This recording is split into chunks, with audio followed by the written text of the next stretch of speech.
Hey guys, welcome back to my channel অর্কল lifestyle. কেমন আছো তোমরা সবাই? আশা করি তোমরা সবাই অনেক ভালো আছো, সুস্থ আছো। আমরাও কিন্তু বেশ ভালো আছি।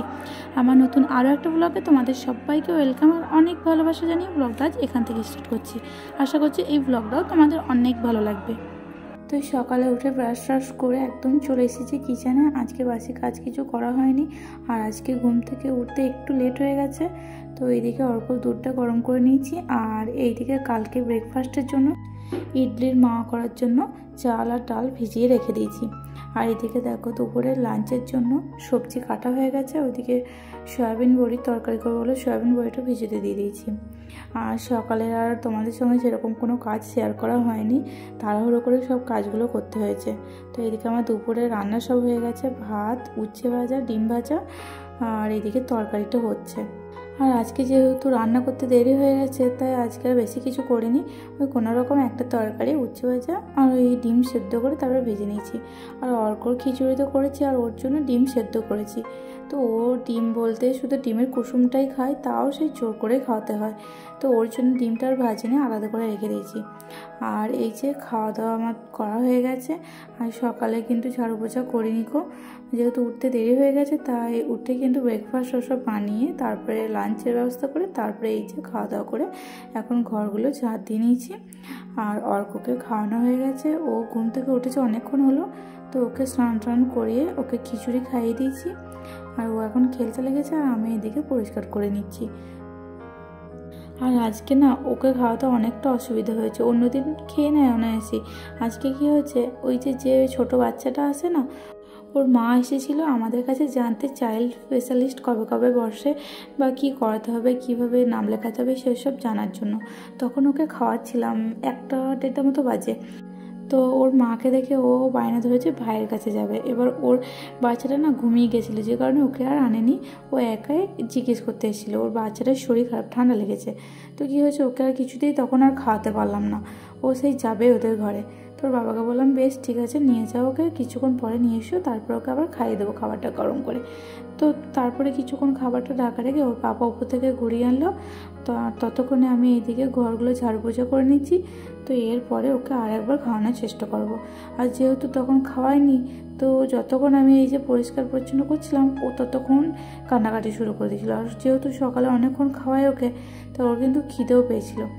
আর আজকে যেহেতু সকাল থেকে ওর ভাইটাকে আর আনা হয়নি, তাই ওর একটু মনটা খারাপ করছিল। আর ভাইয়ের কথা শুনলেই না ও সবসময় ওর কাছে যাবো করে বায়না করে।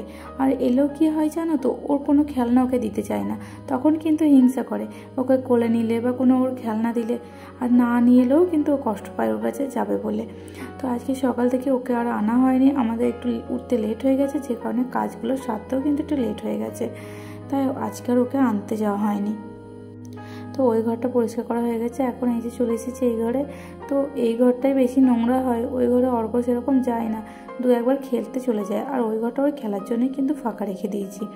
আর এখন কি হয়েছে, গরমের জানলাগুলো সব খোলা থাকে, তো তাই প্রচণ্ড পরিমাণে বাড়ি থেকে ধুলো আসে। তো এই যে তার কারণে কিন্তু এই যে নেটে যে জানালাটা থাকে না, সেটা এত পরিমাণে কালি জমেছিল। তো কীভাবে কালি জমেছে পরিষ্কার করছি দেখলেই বুঝতে পারবে। তো এর আগে একদিন কিচেনেরটা করেছিলাম, তো প্রত্যেক দিন আর করতে ভালো লাগে না। আজকে হঠাৎই চোখে পড়লো যে এটা এত পরিমাণে নোংরা হয়েছে, বাইরের আর আলো ঘরের মধ্যে ঢুকছে না, ঘরটা সবসময় কিন্তু লাইট জ্বেলে রাখতে হচ্ছে। তাই এটা খুলে ওর বাবাকে বললাম খুলে দিতে, তো খুলে নিয়ে পরিষ্কার করে নিলাম। তো ভাবছি যে একদিন করে একটা জানালা নেটগুলো এইভাবে পরিষ্কার করে রাখবো, তাহলে কিন্তু আমার কাজটা সহজ হয়ে যাবে। তো আমার স্নান করা হয়ে গেছে। আর সকালবেলায় যে কাপড়গুলো কেচে রেখেছিলাম, সেগুলো কিন্তু এই যে শুকিয়ে গেছে, তুলে নিচ্ছি। আর অর্করগুলো কিন্তু সকালই কাচতে হয়, না হলে শুকায় না। তো এখন কিন্তু বাকিগুলো মুলে দেবো, আর এইগুলো না তুললে ওগুলো আর জায়গা হবে না। তাই যেগুলো শুকিয়ে গেছে সেগুলো তুলে ঘরে রেখে দিয়ে এসেছি, আর বাকিগুলো এখন মিলে নিচ্ছি। আর অর্ককে খাওয়ানোর সময় এই যে গামছা কাটাগুলো দেখছো, এগুলো গলায় দিতে হয়, না হলে কিন্তু খাবারটা ওর জামায় লেগে যায়। তাই এগুলো অনেকগুলো হয়ে গেছে বলে কেচে মিলে দিয়েছি। আর এখন না একটু মেঘও করেছে, মনে হচ্ছে বৃষ্টি হবে। তো যাই হোক, এখন চলে যাব ঘরে, একটু রেস্ট করে নেবো। তো এই যে চলে এসেছি, আর এখনও কোনো কাজ নেই গো, এখন শুধু অর্ককে দেখার। তো এই যে নীল কাটা নিয়ে চলে এসেছি, ওর নীলগুলো কেটে দেবো, একটু বড় হয়ে গেছে। তো ও কিন্তু জেগে থাকতেই কাটতে দেয়, অসুবিধা অতটা করে না। হয়তো দু একবার অসুবিধা করলেও কেটে নিতে পারি। আগে কী হতো, ছোটো ছিল তখন কী হতো, একমাত্র ঘুমালি কিন্তু ওর নখ কেটে দিতে পারতাম, আর নাহলে কাটতে পারতাম না। তো যাই হোক, ওর নখগুলো সব কেটে দেবো। আর পায়ের নখগুলো অনেকদিন পর পরে কাটি, সেরকম বাড়ে না, হাতেরগুলোই কিন্তু খুব বেশি বেড়ে যায়। ও নিজেও ছিঁড়ে ফেলে আর আমাদেরকেও কিন্তু ছিঁড়ে দেয়, যে কারণে নখগুলো কিন্তু নিয়ম করে কেটে দিতে হয়। আর আমার যদি মনে নাও থাকে, ওর পাপা কিন্তু মনে করে দেয় নখগুলো কাটার জন্য। ওর পাপা সেরকম কাটতে পারে না, ভয় করে আঙুল কেটে ফেলবে বলে বা কিছু হয়ে যাবে বলে, যে কারণে এই যে আমি কেটে দিচ্ছি। আর ও কিন্তু লক্ষ্মী ছেলের মতো বসে আছে আর দেখছে আমি ওর হাতে কি করছি। আর ওকে যখন বললাম যে তোর নেলটা কেটে দেবো দে, ও কিন্তু বুঝতে পেরেছে, ও কিন্তু হাতটা দিয়ে দিই। এই যে দুপুরে কোনো কাজ না থাকলেও কিন্তু আমরা ঘুমাতে পাই না, ওর পাপাও ঘুমাতে পায় না, আর আমিও কিন্তু ঘুমাতে পাই না, কেননা অর্ক ঘুমায় না। ও যেহেতু সকালে অতক্ষণ ঘুমায়, তাই আর কিন্তু দুপুরে ঘুমাতে চায় না। সারা দুপুরে কিন্তু ও জেগেই থাকে আর বদমাইশি করে, খেলা করে, এইভাবেই কিন্তু ও দুপুরটা কাটিয়ে দেয়। এতটা বড় বেলাতে ও কিন্তু আর ঘুমায় না। তো অনেক বকাঝকা করে 5টা মতো বাজে, তো তখন কোনো রকম ঘুমালো। তো এই যে চলে এসেছি কিচেনে। এখন কিছুটা দুধ ছিল, ওটা দিয়ে ওর পাপাকে চা বানিয়ে দিলাম। আর দুপুরবেলাকার বাসনপত্রগুলো না ধোয়া হয়নি। রান্না করার সময় যে বাসনপত্র লেগেছিলো সেগুলো ধুয়ে নিয়েছি, কিন্তু খাওয়া দাওয়ার পরে আর ধোয়া হয়নি। তো এগুলো কিন্তু এই যে সন্ধ্যেবেলা ধুয়ে নিলাম। অন্যদিন কিন্তু খাওয়া দাওয়ার পরেই ধুয়ে নিই। এবার খাওয়া দাওয়ার পরে না, আজকে আর ঘর ঝাড়ু পূজা করেছি, স্নান করেছি, আর মনে নেই করতে। তো ধুয়ে একবারে অর্ককে দুধ খাইয়ে ও উঠে পড়েছে কিছুক্ষণ পরে, কত 1 ঘন্টা মতো প্রায় ঘুমিয়েছে। তো তারপর ওকে খাইয়ে নিচে নিয়ে চলে এসেছি। তো নিচেতে দেখলেই বুঝতে পারবে সব মাটি কিন্তু ভিজে আছে। বৃষ্টি হওয়ার 2 ঘন্টা মতো পরে ওকে নিচে নিয়ে এসেছি।